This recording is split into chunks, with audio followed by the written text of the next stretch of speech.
नमस्कार प्रेक्षकांनो, आपण पाहतोय या मालिकेचा आजचा म्हणजेच 19 जूनचा रिव्ह्यू. चला तर मग बघूयात आजच्या या एपिसोडमध्ये नेमकं काय काय घडलंय ते.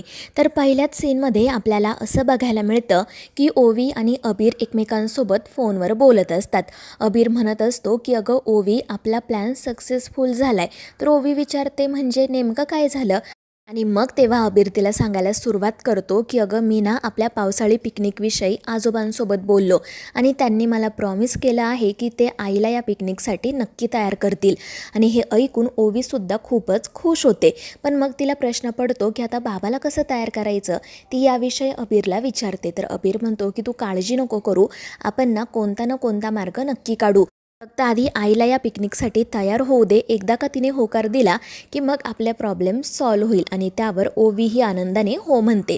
त्यानंतर मग ते दोघेजण एकमेकांशी असं बोलत असतात की जर आपले आई बाबा आधीपासूनच एकमेकांना ओळखत होते तर मग त्यांनी ही गोष्ट आपल्याला आधी का नाही सांगितले.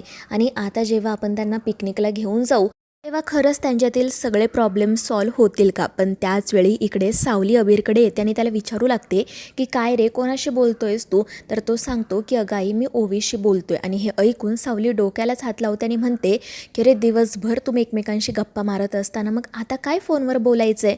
आणि त्याचवेळी दुसरीकडे सारंगसुद्धा ओवीकडे आलेला असतो आणि ती अबीरशी बोलते हे कळल्यावर तोही डोक्याला हात लावून बसतो. आणि मग त्यानंतर ओवी आणि अबीर मुद्दाम त्यांचे जे फोन असतात ते सारंगकडे आणि सावलीकडे देतात. पण त्यावेळी अबीर सावलीला असं म्हणतो की आई, हे घे, ओवीला तुझ्याशी बोलायचं आहे. आणि इकडे ओवी सारंगला सांगते की बाबा हे घे फोन, अबीरला तुझ्याशी बोलायचं आहे. पण खरं तर सावली आणि सारंगच एकमेकांशी बोलायला सुरुवात करतात. आणि त्यामुळे ओवीला आणि अबीरला मात्र हसू येत असतं. पण त्यांना काही समजू नये, त्यांना संशय येऊ नये म्हणून थोड्या वेळ का होईना पण सारंग आणि सावली एकमेकांशी बोलतात आणि मग पटकन फोन ठेवून देतात. तर सावली आणि अबीर धावतच त्यांच्या रूममध्ये जातात. त्यानंतर दुसरा दिवस उजाडतो. सावली तिचं काम करत बसलेली असते आणि अबीर तिच्या जवळच घुटमळत असतो. थोड्याच वेळात तिथे येतात जगन्नाथजी. अबीर त्यांना इशारा करत म्हणत असतो की तुम्ही प्लीज पिकनिकविषयी आईसोबत बोला ना. तर जगन्नाथजी त्याला म्हणत असतात की अरे थांब जरा वेळ.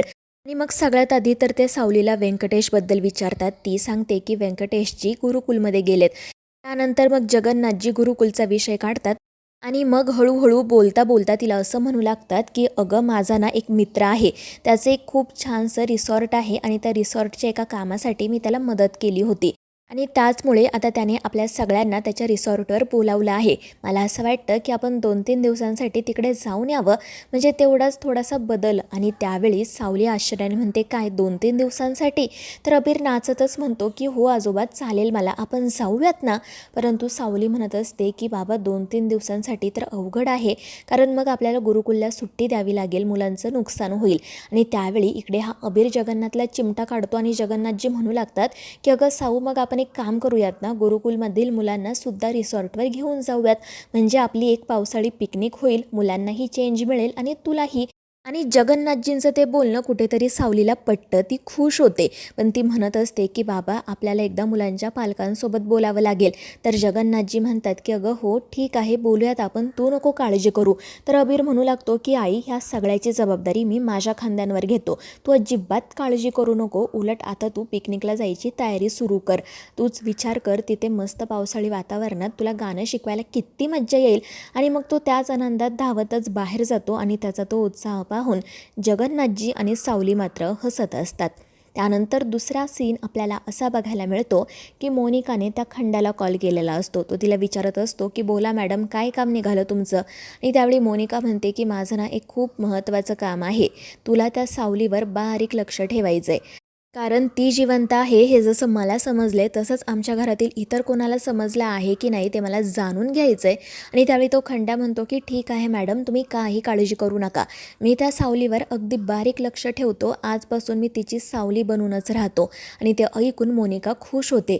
पण मग त्यानंतर तो खंड्या तिला विचारतो की मॅडम, खरंच त्या राजकुमार सरांना माहीत नाही ना हो की ती सावली जिवंत आहे. आणि त्यावेळी मोनिका म्हणते की अजूनपर्यंत तर त्याला माहीत नाही आहे, कारण जर त्याला संशय जरी आला असता ना तरी त्याने तुला मारून टाकलं असतं. आणि ते ऐकून तो खंड्या घाबरून गप्प बसतो. तर मोनिका त्याला पुन्हा एकदा बजावते की त्या सावलीवर बारीक लक्ष ठेवायचं. मला जाणून घ्यायचं आहे की घरातील कोणाला ती जिवंत आहे हे कळलं तर नाही ना. त्यावर तोही माणूस हो म्हणतो आणि फोन ठेवून देतो. तर इकडे ही मोनिका मनाशी म्हणत असते की ती सावली जिवंत आहे हे माझ्या घरातील 2 लोकांना कदाचित माहीत असू शकतं. पहिली म्हणजे ती म्हातारी तिलोत्तमा आणि दुसरा म्हणजे सारंग. आणि आता मला हेच जाणून घ्यायचं आहे की त्या तिलोत्तमाला, सारंगला आणि राजकुमारला सावलीबद्दल काही माहिती तर नाही आहे ना. म्हणजे मला त्यानुसार माझा पुढचा प्लॅन बनवायला. त्यानंतर आपल्याला असं बघायला मिळतं की सावली तिच्या गुरुकुलमधील मुलांना पावसाळी पिकनिकविषयी सांगते आणि त्यामुळे मुलं तर खूपच खुश होतात आणि दंगा करू लागतात. तर सावली म्हणते की अरे थांबा थांबा, आधी माझं पूर्ण म्हणणं ऐकून घ्या. आणि मग ती सगळ्या मुलांना काही फॉर्म्स देते आणि म्हणू लागते की हे बघा, मला ना तुम्हाला पिकनिकला घेऊन जाण्यासाठी तुमच्या पालकांची परमिशन लागेल आणि म्हणूनच तुम्ही आता या फॉर्मवर तुमच्या आईवडिलांची सही घेऊन यायची, तरच मी तुम्हाला पिकनिकला घेऊन जाईल. आणि त्यावर सगळेजण हो म्हणतात. पण ओवी मात्र काळजीत पडते. तिला समजत नसतं की आता आपण आईची सही कुठून आणायची. त्यानंतर आपण दुसरीकडे असं पाहतो की एके ठिकाणी सारंग, ती सुशिला आणि बबलू हे चहा पीत गप्पा मारत उभे असतात. सारंग आणि सुशिला यांनी मिळून एक खूप मोठी केस सॉल्व केलेली असते आणि त्यामुळे ते छोटंसं चहा पीत सेलिब्रेशन करत असतात. त्याचवेळी सारंगला येतो ओवीचा कॉल. सारंग विचारतो की काय गं, काय झालं. आणि त्यावेळी ओवी त्याला सांगू लागते की आमची टीचर आम्हाला सगळ्यांना घेऊन एका रिसॉर्टवर पिकनिकसाठी जाणार आहे. पण त्यासाठी ना त्यांनी एक फॉर्म दिला आहे आणि त्या फॉर्मवर आईवडिलांची सही हवी आहे. पण मला सांग, आता मी आईची सही कुठून आणू. आणि तिचा तो प्रश्न ऐकून सारंग काळजीत पडतो. तर पुढच्या क्षणी ओवी असं म्हणते की बाबा, मी एक काम करते, सावली टीचरला जाऊन सांगते की मला आईच नाही आहे.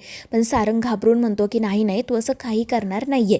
तर ओवी विचारते मग आता मी काय करू. कारण आता जर मी आईची सही घेऊन नाही ना गेले तर टीचर मला विचारेल की काय झालं, तुझी आई कुठे गेली. कारण ॲडमिशनच्या वेळी ना अमृता काकूने माझी आई म्हणून त्या फॉर्मवर सही केली होती. उगाच टीचरला मी खोटारडी आहे असं वाटायला नको ना. आणि त्यावेळी सारंग तिला समजावत म्हणतो की तू आधी शांत हो, मी येतो गुरुकुलमध्ये, मग आपण बोलूयात. आणि मग तो फोन ठेवून देतो. आणि मग त्यानंतर त्याला एक आयडिया सुचते आणि तो सुशिलाला विचारतो की वहिनी, तुम्ही प्लीज माझी एक मदत कराल का हो. सुशिला विचारते काय झालं सारंग सर, कोणती मदत हवी आहे तुम्हाला. आणि तेव्हा सारंग तिला विचारतो की तुम्ही प्लीज एका दिवसासाठी माझी बायको बनाल का. आणि ऐकून सुशिला आणि बबलू घाबरतात. तर सारंग त्यांना सगळी परिस्थिती समजावून सांगायला सुरुवात करतो. दुसरीकडे आपल्याला असं बघायला मिळतं की क्लास संपल्यानंतर सगळी मुलं घरी जाण्यासाठी निघालेली असतात. अबीर आणि ओवीसुद्धा गुरुकुलमधून बाहेर येतात आणि तिथेच एका झाडाखाली गप्पा मारत बसतात. ते दोघेजण अजूनही पिकनिकविषयीच बोलत असतात. सावली पिकनिकला तयार झाल्यामुळे ते आनंदात तर असतात, पण आता मग सारंगला त्या पिकनिकला कसं घेऊन जायचं असा प्रश्न त्यांना पडलेला असतो. त्यानंतर एक मुलगी अबीरला सांगते की टीचरने तुला आतमध्ये बोलावले. त्यामुळे मग अबीर आपल्या ओवीला निरोप देतो आणि आतमध्ये जातो. त्यानंतर सारंग, बबलू आणि सुशिला त्या ठिकाणी येतात. त्यांना पाहून ओवीला आनंद होतो. ती धावतच त्यांच्याकडे जाते. तर बबलूला सावलीला भेटायचे असते, त्यामुळे तो एकटाच गुरुकुलमध्ये जातो. तर इकडे ओवी त्या पिकनिकविषयी आणि सावलीने सांगितलेल्या अटीविषयी सारंगला सांगायला सुरुवात करते. आणि त्यावेळी सुशिला वहिनी त्याला म्हणते की सारंग सर, तुम्ही काही काळजी करू नका, मी करेल तुमची मदत. त्यामुळे त्याला चांगलं वाटतं. त्यानंतर आपल्याला असं बघायला मिळतं की राजकुमार आणि जगन्नाथजी पुन्हा एकदा आमनेसामने आलेले असतात. आणि त्यांच्यामध्ये पुन्हा एकदा गुरुकुलच्या जमिनीवरूनच वाद सुरू होतो. राजकुमार जगन्नाथजींना धमकावत म्हणत असतो की ती जमीन माझी आहे, माझ्या आईची आहे, त्यामुळे काही झालं ना तरी मी ती परत मिळवणारच. आणि जगन्नाथजी त्याला धमकावत असतात की ती जमीन आता मी विकत घेतली, त्यामुळे काहीही झालं ना तरी मी तुला ती जमीन परत मिळवू देणार नाही. तर मित्रांनो, आता या मालिकेच्या पुढील भागांमध्ये आपण असं पाहतो की एकीकडे बबलूला भेटून सावलीला खूप आनंद झालेला असतो. ती त्याच्याशी गप्पा मारत असते. पण त्याचवेळी सारंग सुशिला वहिनींसोबत गुरुकुलमध्ये येतो आणि त्यांची सावलीला माझी बायको असं म्हणत ओळख करून देतो. त्यामुळे सावली तर खूपच चिडते. तर मित्रांनो, आता या मालिकेच्या पुढील भागांच्या अपडेट्ससाठी आपल्या चॅनेलला सबस्क्राईब करा.